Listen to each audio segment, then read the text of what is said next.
not just with COVID, but with everything. And I thank her very much for all her great work. And Gareth and Kathy will help me answer all the tough questions that I don't know the answers to. It's a pleasure to be at Roswell Park today, and I want to thank Dr. Candace Johnson for their hospitality here at Roswell. It's always a pleasure to be here and talk about great work and life-saving work. Congratulations to all the people at Roswell. Let's give you an update as to where we are. Day 331, Groundhog Day, but a little different. Overall positivity, 5.47. Statewide deaths, 167. That's always the most difficult number in this presentation. And that's 167 lives, that's 167 families, it's 167 wives and daughters and sons and husbands, and they're in our thoughts and prayers. Hospitalization up 117, ICUs down 5, intubations +8. If you look across the state at the hospitalization rate, this is percentage of population hospitalized by region. You see it's Long Island and Finger Lakes once again. Highest positivity is Long Island. Within New York City, it's the Bronx. And the Finger Lakes, which has made some progress over the past couple of weeks, but the Finger Lakes is still an issue for us. Long Island is an issue, and the Bronx in New York City is an issue. So we're going to be focusing on those 3 areas. We're working on 3 tracks simultaneously, if you will. First, keep the spread down, control COVID. That's obviously the national priority. Second, vaccinate New Yorkers. And third, get on with life, rebuild the economy, get back to work. This is unsustainable, this situation that we're in. It was never a choice between public health and reopening the economy. You have to do both, but you have to do it intelligently. On controlling the COVID spread, the good news is the number is down, and it has been continuing to decline. You look at our high point, we're at 7.9. That's in the beginning of January. We're now down to about 5.85. That then tracks to the hospitalization rate, right? These are all connected. Infection rate, a few days later, person goes into the hospital, so they call hospitalization lagging indicator, but the number of people being hospitalized has gone down. You see this is true all across the state. These are the curves in different regions. I know they look like scribble from a 4th grader, but they're actually the curve in each region, a little different in each region, but overall, every region you see on the decline, some areas faster than others. One of the most important numbers, we don't talk about it every day, is the rate of transmission, what they call the RT rate. This is for every person who is infected, how many people do they infect? And you can see at our high point, 1 person was infecting 2.5 other people. They say anything over 1, the virus is out of control. When 1 person is infecting more than 1 other person. And ideally, you want to be under 1. And that's where we are right now. But it's been a bumpy ride to get here. The projection models done by the quote-unquote experts in the field show New York's positivity rate continuing to decline. So not only are we on the way down, but the experts tell us that they believe that's going to continue. So that's good news also. In Western New York, we also see the same basic pattern. Positivity is down. December 25th, Christmas week, big socialization week, and you see the numbers go up, and then you see them coming down towards the end of January. Positivity in Erie County was 8.6. It's down to 5.2, and it's been on decline for 3 weeks. You also see the hospitalization number on decline, so that is also good.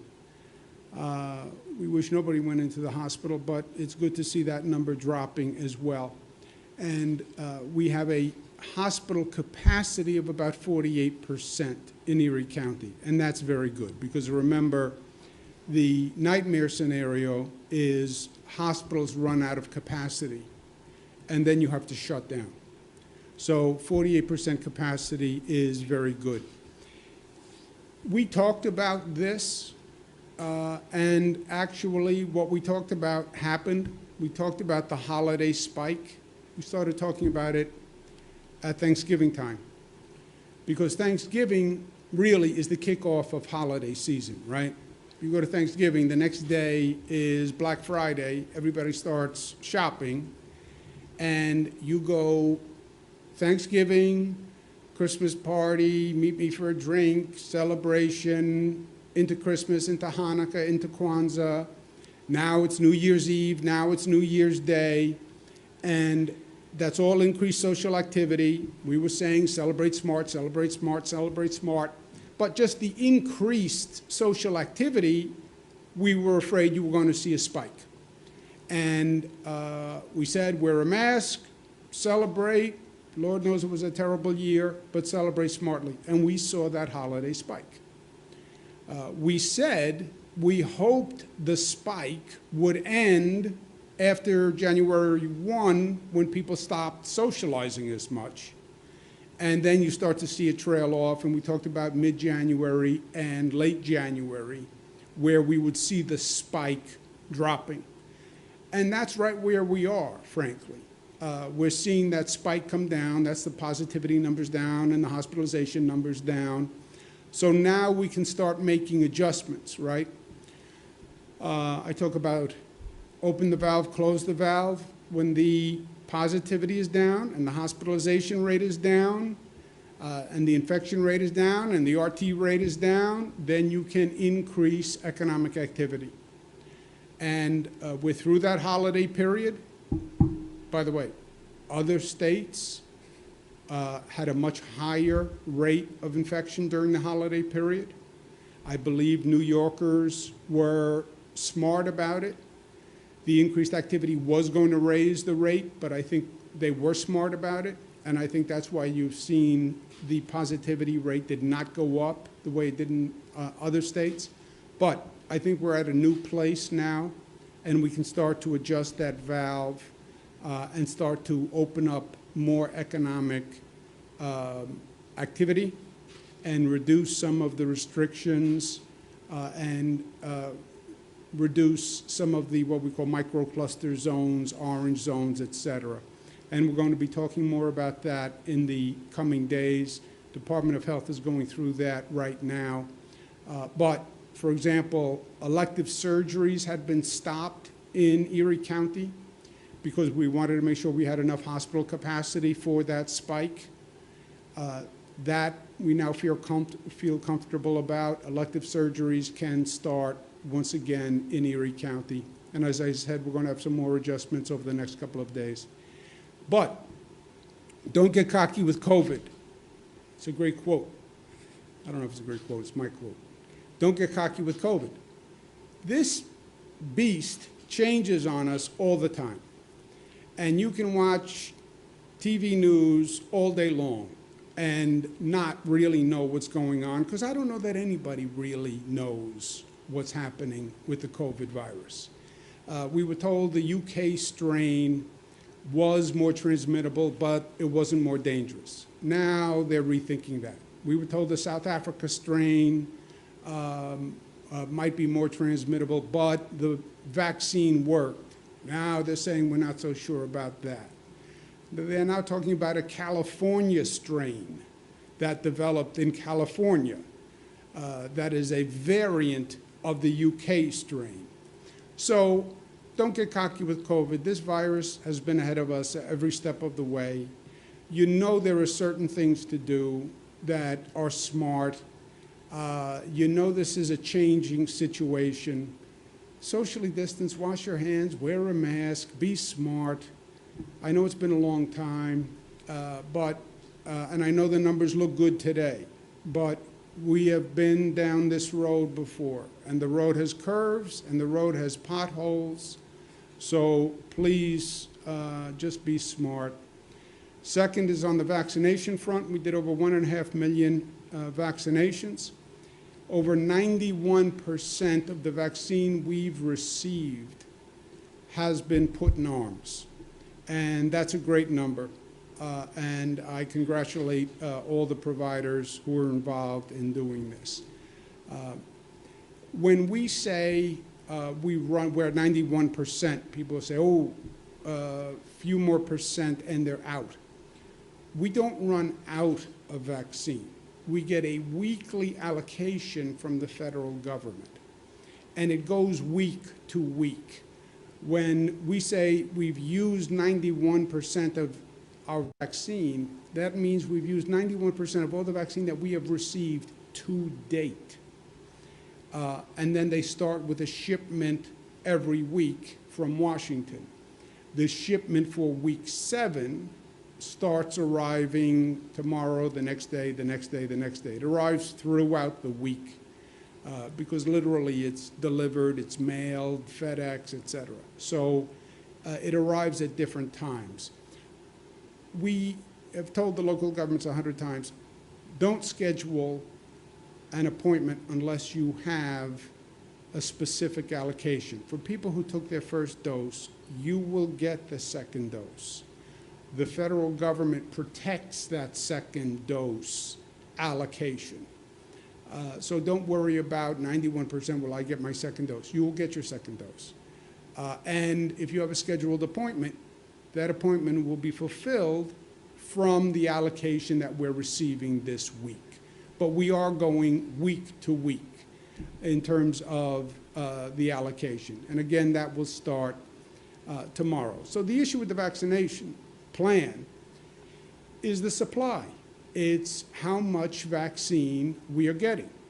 We were getting about 300,000 doses per week. Last couple of weeks, we got 250,000. This week 7, the incoming allocation is 250,000. But we are ready for distribution of the vaccine in a much larger quantity. We have 3,000 distribution sites, 3,000 providers already signed up. So we can get the needle in the arm. We just need the supply itself. But between the National Guard at mass vaccination sites, which are probably the most effective way to do volume, we have mass vaccination sites that could do 10,000 a day per site. So we can literally do millions of doses. It is a national supply issue. And again, this is not a New York issue. It's a problem all across the country. It's a problem all across the globe. Every country is trying to get more vaccine. So that's the situation we're in. It's also, this whole COVID situation has been an eye-opener for Americans, and I hope they take it to heart. We talked for a lot of years about public health. There are great institutions dedicated to public health. There are great public health professors. People dedicate their lives to being public health experts. But what we neglected to do as a nation was invest the money we needed to invest in actually having an operational public health system. It's not just about studying it. It's not the academic. It's not the theoretical. It's the operational. It is the practical. That's where this country fell down. You have to be able to do the screening. You have to be able to do millions of tests. You can't run out of Q-tips, nasal swabs, which was the reason why you couldn't do testing. A nasal swab is a big Q-tip. You can't run out of ventilators. You have to have this vaccination capacity set up. You have to have the contact tracing capacity set up. You have to have the quarantine facilities set up before. You have to have a communication plan where people get factual information so they don't have the same level of anxiety that people went through this last time. That's all the operational capacity, and it's expensive. But plans alone are not enough if you can't implement them, and you can't implement them to scale. You can do a desktop exercise. This is theoretically how I would do it. Yeah, and then COVID happens. And it's bigger, and it's badder than you expected, and we didn't have the operational capacity. New York State is using the opportunity to put in what I believe is going to be the best public health operation in the United States, of any state. We have a surge and flex management system that now manages all hospitals statewide on how to handle a surge capacity, never done before. PPE stockpiles. You can't run out of N95 masks. We're setting up 1,000 people who are just public health corps trained experts to work with communities across the country. We're going to train citizens, free online training, to be ready for the next public health emergency so you can volunteer in your community and also inform yourself so you know how to help your family and your children, what advice you should be giving. Cornell University is doing that curriculum. I'm very excited about that. We're going to train all the National Guard to be public health emergency responders. You have to be able to test people coming in at the borders. It can't be you land at JFK Airport or Buffalo Airport and they check your fruit at customs, but you can walk in with a virus. I mean, we have to have that screening capacity. We're setting up the quarantine facilities. We didn't have enough lab testing capacity in this country to do the number of COVID tests we needed to do. We didn't have any contact tracing capacity. We had plans for all of this, but no actual capacity to do it. So we've all learned. The Biden administration, I believe, gets it. And I believe they take public health seriously. And just in the past few days, you've seen a big difference. And they've taken actions that I think were long overdue. I think the mask mandate was long overdue. New York State was the first state to pass a mask mandate. It saved countless lives.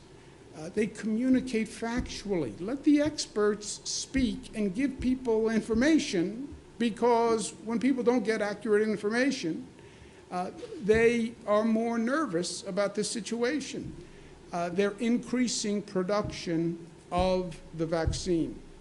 And they're going to give states projection allocations so states can plan. Right now, we go week to week, and we don't know what we're going to get next week. So I can't tell Erie County what we're going to get next week. So they don't know what to schedule. Every week, you get a new number, and then you have to figure out how to allocate that number, how to plan that number. There's no operational intelligence to this. I believe the White House is working on that. We're going to have a call tomorrow with the governors, with people from the White House to talk about these issues, but we've already had many conversations. The head of the COVID task force is a real pro named Jeff Zients. I've been talking with him. Our secretary, Melissa DeRosa, is actually on the committee that is working to operationalize this. So I think it's going to be better and smoother. You're still going to have the fundamental issue of an international shortage of vaccine. But hopefully Johnson & Johnson gets approved in a couple of weeks. That would increase supply. Hopefully Pfizer and Moderna, which are the two big manufacturers now increase supply. In the interim, the top priority on vaccination was healthcare workers. We're at Roswell today. You want to have hospital capacity. You want to make sure the hospitals don't reach their capacity limit. We've seen that in California. We've seen that in Italy. When that happens, people die unnecessarily. They die because they couldn't get into a hospital. If you ask the hospitals across the state now, what is your main capacity issue? When you say capacity, what do you mean? They have the beds and they have the equipment. They're worried about staff shortages. They're worried about nurse shortages, healthcare professional shortages, staff shortages. Why? Because they have staff getting sick. So the top priority was vaccinate the healthcare staff, right? Vaccinate the nurses and the doctors so they are healthy and they can provide medical treatment. We've remained focused on that priority. That was the top priority for the vaccine. That was what they called 1A. Then it was supposed to be essential workers, then older Americans, older New Yorkers. But 1A, the top priority was always the healthcare workers. We have focused on it. I've said to hospitals all across the state numerous times, personally, in these briefings, you have to vaccinate your employees first. It was initially a problem, but the focus has worked. We were at 63% last Monday of healthcare workers vaccinated. 1 week later, we're at 72%. So that is a huge improvement. 70 to 90 was the range for herd immunity, right? That was the goal for the vaccine. So we wanted healthcare workers to be above 70%. And in 1 week, we went up from 63 to 72. So I applaud the hospitals. I know we literally said what the percentage of hospitals was across the state. I think that got their attention, but it made a big difference. There is still a variance among hospitals that we have never gotten a good explanation for. So while we're above 70 across the state, you still have hospitals that are lower, and we need the local governments to focus on it. There are over 200 hospitals statewide. I can't call every hospital, and our State Department of Health can't call every hospital and work out local issues, but county governments, mayors, please, you know what hospitals are at what percent. Congratulate the high performers and ask the people who are at a lower level what help they need to get their percentage up, because the variance is too great. And there is, even if you look at regions within the region, you see a variance. It's not like you can say, well, Western New York is different than the Capital District. Within the region, there's a big difference. And again, I want the county executives and supervisors and mayors to really focus on this. But Capital Region, 85.5% at Albany Medical Center, down to 72 is the low. So it's 85 to 72 in the Capital Region. Central New York, it's 98 to 65. Finger Lakes, it's 85 to 48, right? Long Island, you go from 100% at Syosset Hospital, 97% Plainview, to 51 St. Catherine, 53 St. Francis. Why? Why does it drop by 50%? Mid-Hudson, you go from 93 to 40, right? Why? Why is Northern Dutchess Hospital, St. Luke's, Health Alliance Hospital, what's the differential among these hospitals? There are going to be a certain percentage of healthcare workers who say, I don't want to take the vaccine. I get that. But why within the region do you have such a disparity? Mohawk Valley, 89 to 42. New York City, 100, Lenox Hill, 100, Staten Island University. 99, New York City Health and Hospital Woodhull. But New York City Health and Hospital Harlem, 37. 38. How? Why? We'd like to see everyone as high as possible. I understand, again, there will be a certain percent that refuses. Fine. That's their right. But why do some hospitals have 100 and others have half that amount? Western New York, Roswell Park, 88. All high, highest number in Western New York. Congratulations again, Roswell Park. So 12% didn't have it. My guess is 12% said, I don't want to take it. But then why do you get to Children's Hospital at 42%? So that's for the local governments. But overall, we've made great progress. The vaccine is scarce, so it's important that we're fair in the distribution. And this is how we distribute it. If you look at who's now eligible, healthcare workers are eligible. That's what we just talked about. Essential workers, police, fire, teachers, public safety, they're eligible. And then 65 plus. If you look at the numbers, healthcare workers are 1.3 million. Essential workers, 1.7 million. 65 plus, 3.2.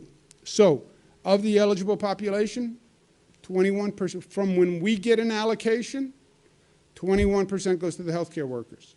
27% goes to the essential workers, 52% goes to 65 plus. The way we do that is by giving it to providers who are supposed to be prioritizing that population, right? The essential workers are being done by City Department of Health, County Department of Health. Healthcare workers are being done by the hospitals, FQHCs, 65 plus by the pharmacies and the mass distribution sites. If the providers don't follow their prioritization, then you won't get a fair allocation. If the pharmacies use their vaccine for police, fire, etc., then the 65 plus won't get a fair allocation. So everybody wants it. I want it, but it has to be fair. And providers, please don't schedule an appointment unless you have a specific allocation. I'm the former Attorney General. I said a few weeks ago, you're going to see scams on the vaccine. You have a high demand for the product. You will see scam artists, and you will see fraud. I guarantee it. We've already seen it. And there are a number of situations that we're looking at. If you get an offer that sounds too good to be true, 833-VAX-SCAM. Everyone wants it, but beware of fraudsters. Third priority is rebuild the economy. First step, we need Congress to repeal SALT. It sounds technical. People don't understand what it means. It was a federal law that passed that ended the deductibility of state and local taxes. It was the first double taxation in the nation's history. Federal government taxes the tax that you pay to the county or the city or the state. Federal government now taxes what you pay in property taxes. So you pay $4,000 in property taxes. The federal government now taxes that $4,000. Whereas up until now, you deducted that from your federal income. They now tax your property tax. First time in history. They did this 3 years ago. Everyone said it was unfair, it was partisan, it was political, it was terrible. It costs, on average, $2,600 for New York taxpayers. Everyone said they would repeal it. They now are in a leadership position. Repeal it. That will be a big deal for the state of New York. Second, what they call state and local financing. The state has a very big deficit. If I have a deficit, we have to cut. If we cut, we have to lay off essential workers. We don't want to do that in the middle of a pandemic. We have a $15 billion cost from the COVID crisis. That's what Washington has to help this state and every state with. And that is number two. And number three, which is part of rebuilding the economy, but people don't often think of it this way, is public safety, especially in our urban areas.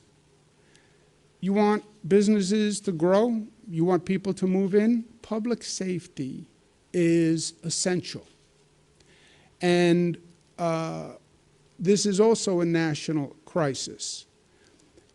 I said months ago, I understand the tensions from the community. I understand the tensions from the police. I've seen the demonstrations. We've all seen the demonstrations. But we have to work through these tensions because you need public safety. You need a relationship of trust and respect between the community and the police and the community. Trust is a door that swings both ways.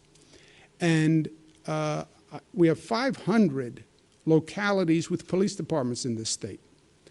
I said, work with your police, with your community, work through the issues, and come up with a plan that your community accepts by April 1. And if not, April 1 is when we pass the state budget. That locality won't be included.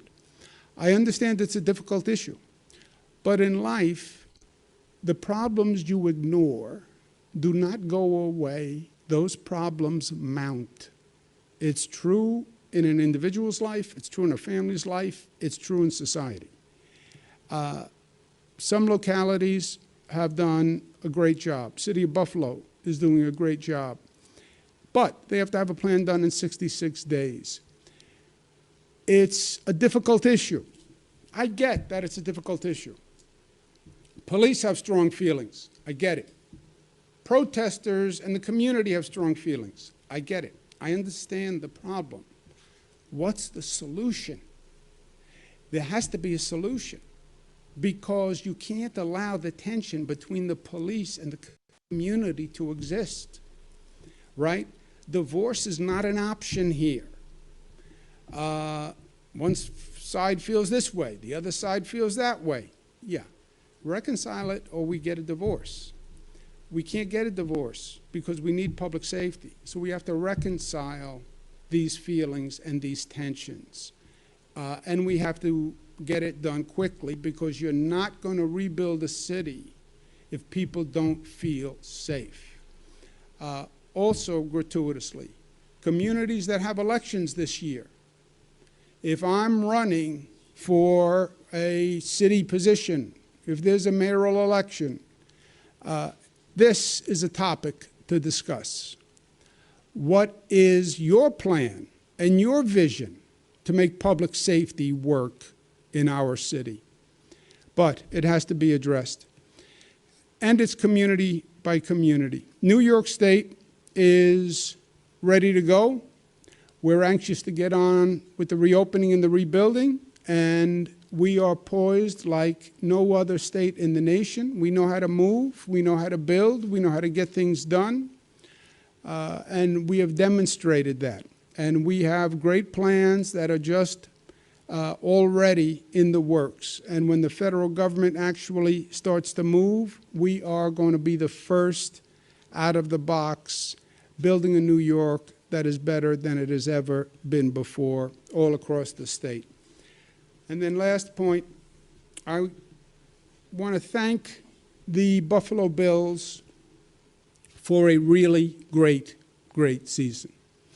It's been many years since we had the opportunity to watch a game like we watched last night for the AFC Championship. And they really did have a great season. A lot of great talent, a lot of great young talent with a lot of promise for the future. But best of all is the way they played together as a team and the way they supported each other.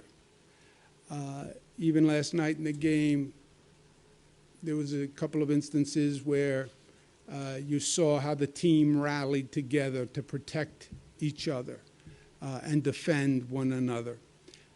And it was beautiful to watch. Yes, we would have liked to have a different outcome, but that does not diminish the accomplishment that was achieved by this team. And we thank all of them. Kim and Terry Pagula, they have been beautiful to work with, and they brought such pride to Buffalo.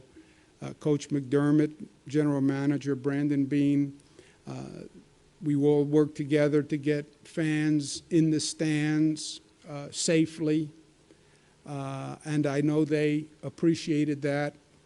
And 7,000 fans cheered like 70,000 when they were in Buffalo.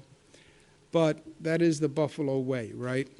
And the Buffalo Bills, what's beautiful about them and beautiful about the relationship between the team and the city, the county, Western New York, really, the team symbolizes Buffalo.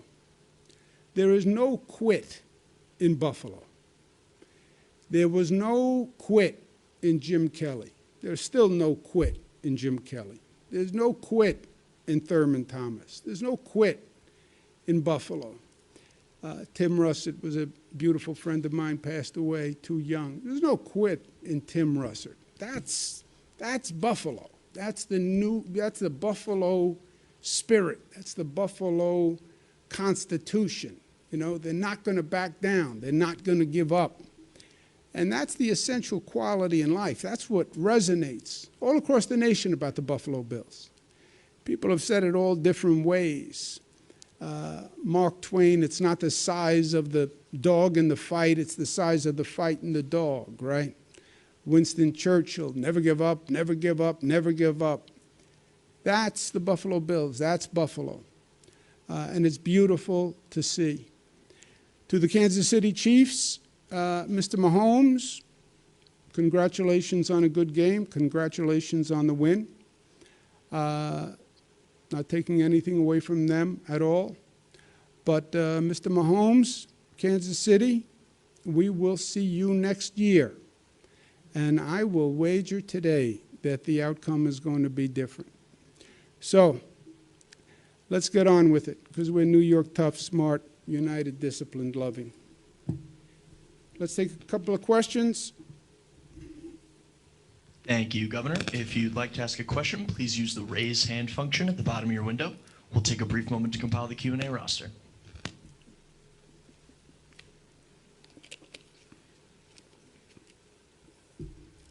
Governor, your first question comes from Chris Hervaditz from WIVB TV. Chris, your line is open. Please unmute your microphone.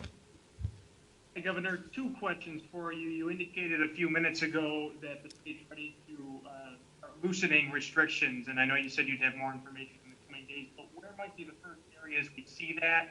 And the second question is in regard to the contact tracing that the state's been doing for fans who are at some of the Bills' home playoff games. Have you identified any spread of the virus at either of those two home games? Thank you, Chris. Two questions. First, on the adjustments, we believe that we are at the end of the holiday spike period. Somebody spiked the punch. This was the holiday spike period. From the increased celebrations, we believe it went up, we believe it came down, and we believe we're seeing a flattening and a reduction. The experts say that's what we should expect. My valve analogy, you watch the dials, watch the positivity rate, watch the hospitalization rate, watch the RT rate.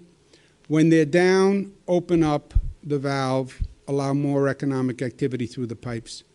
I believe we're there. That's why we opened elective surgeries in Buffalo. Department of Health, which ultimately makes these decisions, is reviewing the data that I just went through with you.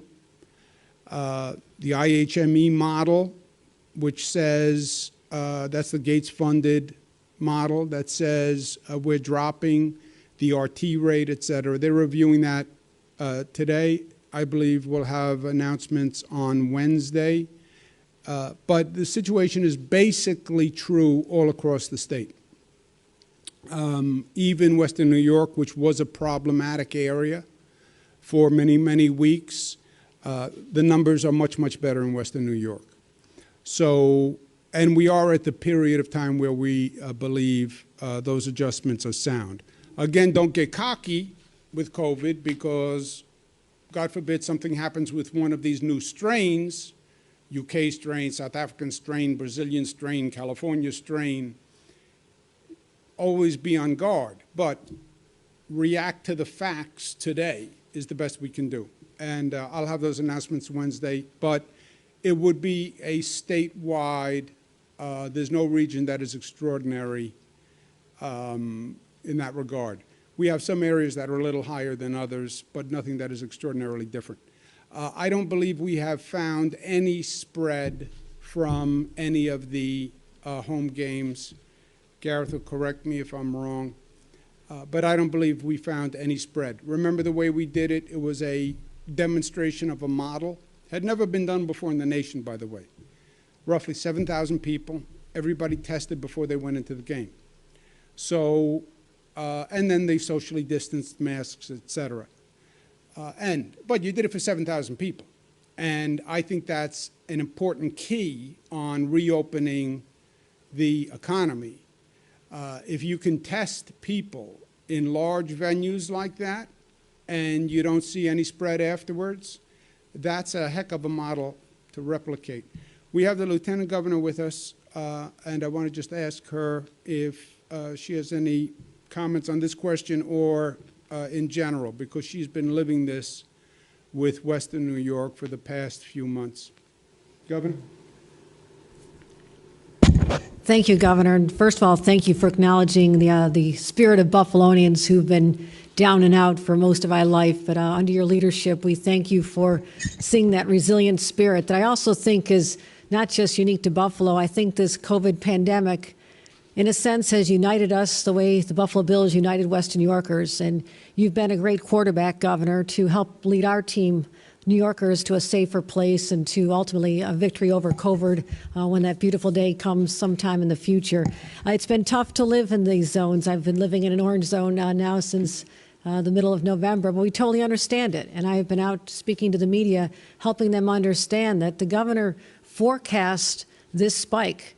We talked about what could happen after the holidays, and indeed in Buffalo, the holidays didn't end January 1st because we went for weeks of playoff games, and that brought more people together. So it was very cautious and smart to wait and see what happens until these adjustments are made. But I would say this region's ready. We've worked very hard to get hospital capacity up, and that's the most important dynamic. We do not want to be those states you see on television or those countries you see on television where people are literally dying on gurneys in waiting rooms. And you've prevented that from happening, and I do believe that most New Yorkers understand why you've done what you've done. And lastly, on the vaccinations, I have to tell you, Governor, it has been a pleasure to, even as recently as a couple hours ago here in Buffalo, at St. John Baptist Church, look into the eyes of people who have been vaccinated, and they have this sense of relief, this sense that they're going to be okay. It's really beautiful to witness. And I've seen that from Jones Beach to the Aqueduct, to Binghamton, to Rochester, to Syracuse, to Buffalo for our mass distribution sites. But now that we're getting into the communities directly, particularly communities of color, they understand how important it is. And I would say, lastly, that I was asked, one of the questions was, why are we diverting resources to go to one of these churches in a black community? The answer is, not only have they suffered the most, but they will also be the ambassadors to go back to their communities, go back to their churches, go back to their friends and family and say, I did this and I'm okay. Because someday will come when we have more than enough vaccine, just like we have more than enough tests. And that was a bumpy road to start as well. But we also know that this is going to take some time, but eventually we'll have more vaccines than there's demand, and they'll be trying to create that demand and overcome people's hesitation. So, Governor, I want to report back that I think Western York is in a good place, as is the entire state, and it goes to you, our quarterback. Thank you. Thank you very much. Thank you very much. But I'll defer to Josh Allen on that one, because that is some talent. Really is. Next question. Governor, your next question comes from Diane Caruso at News 12. Diane, your line is now open. Please unmute your microphone. Good afternoon, Governor. Thanks for taking my question. Here at News 12, we understand that there are a few cases of the UK strain in Westchester, but would you please just explain exactly where they are, specific municipalities, any location? Thank you. Diane, I'll refer that to the Department of Health. I don't know legally what they can say about that because there's healthcare privacy. So I don't want to invade anyone's privacy or violate any law, which would be a bad thing. So I'm going to refer that to the Department of Health, and they'll have an answer forthwith. Do you know, Gareth, if we can say anything beyond Westchester? I think that's all we can say for now, but we can certainly have the Department of Health follow up, as the Governor said. Next question, operator. Next up, you have Andrew Siff from WNBC TV. Andrew, your line is open. Please unmute your microphone.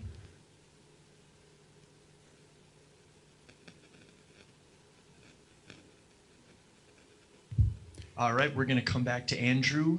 Next up, we have Bart Jones from Newsday. Bart, your line is open. Please unmute your microphone. Hi, Governor. Hey, Bart. A couple of questions. How long do you expect us to remain in this 250,000 doses a week situation? Do you have any information from the Biden administration about that? Is this going to go on until April, or what is your best estimate on that? Secondly, when do you think we will be able to achieve herd immunity here in New York? What is your best estimate on that, and being able to return to some state of normalcy? And finally, you mentioned you're concerned about Long Island. What seems to be the problem there, and what are they doing wrong? Yeah. Thank you. There's a lot there, Bart. But the Biden team has been in place just a few days, obviously. And I've been working with them. As I said, Melissa DeRosa, the secretary, works with them on these issues. And I've worked with many of them in years past. Many of them I worked with when I was in Washington. Jeff Zients is the head of the COVID operation, and he's a real pro. They have a couple of initial things that they have to work through. Right now, a state gets a weekly allocation. We get 250. I don't know what the next week allocation is, so I can't even plan. Why? I mean, why? Just that, even from a planning purpose, why do we have to go week to week? There are two basic programs that operate. There's a separate long-term care facility program. That gets a separate allocation.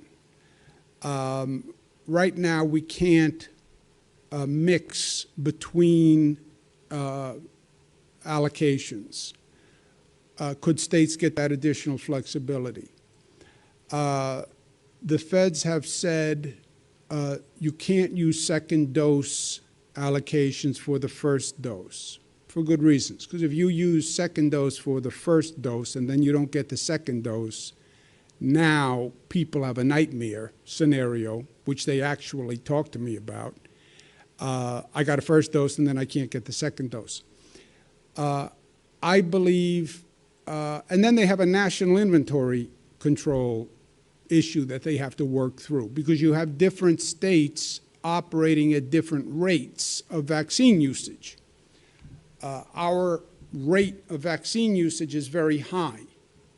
So I'm out today, effectively. I'm waiting now for the vaccine. There are some states that are not out, and that they're working on previous allocations. How does the administration balance that nationwide? So it's complicated. I'm talking to them about it. We're going to have a meeting tomorrow with all the governors, and Mr. Zients is going to be making certain announcements on that tomorrow. I'm the chairman of the National Governors Association, so I've been working to coordinate that, and we'll do that tomorrow. But the projections, the expectations, increasing the supply, I know that's number 1, 2, 3 on the COVID task force priority list. On the Long Island positivity rate being higher, you know, in some ways, as complex as this is, as simple as it is, it's personal behavior. We're not getting large clusters where you can say it was this concert, this party, this wedding. It's just personal behavior and awareness across the board. We're having conversations with the large hospitals, the local elected officials, because we want a targeted strategy for Long Island. Because it's not just, as you know, Bart, it's not just 1 week or 2 weeks here. You've seen this line going up. And if you watch those lines, they don't bend quickly anymore. They tend to follow the trajectory. So I don't have a good single answer on what happens, why it's going up in Long Island, but give us a few days. Next question, operator. Next up, we have Therese Loeb-Cruiser from the Downtown Post, NYC. Therese, your line is open. Please unmute your microphone. Thank you. Can you hear me? Yes, I can. Good. Hello there. I want to ask you about the 75-plus population, Governor. A lot of these people will have underlying medical conditions, and yet they're being instructed that when their time comes to go to a pharmacy or a mass vaccination site. I think a lot of them would be a lot more comfortable if they go to a hospital setting where if anything untoward happened, they could get help. Do you have any comment about what you plan to do or might do with this population, or indeed with anyone who has underlying medical conditions? Well, it's a good question. What the Department of Health, Commissioner Zucker is not here today, but the conversation has been going into a hospital. Hospitals are not equipped to be retail facilities, right? That's not what a hospital does. And we don't want people filling emergency rooms in hospitals to get a vaccine. And it's not their day-to-day business. And the hospitals are working to vaccinate their nurses and doctors, which still has not been fully performed and in many ways is a top priority. But if a person has an underlying condition and is 75 plus and has some reason why they think they may have a potentially bad reaction to the vaccine, then I would have them contact their doctor and make arrangements privately.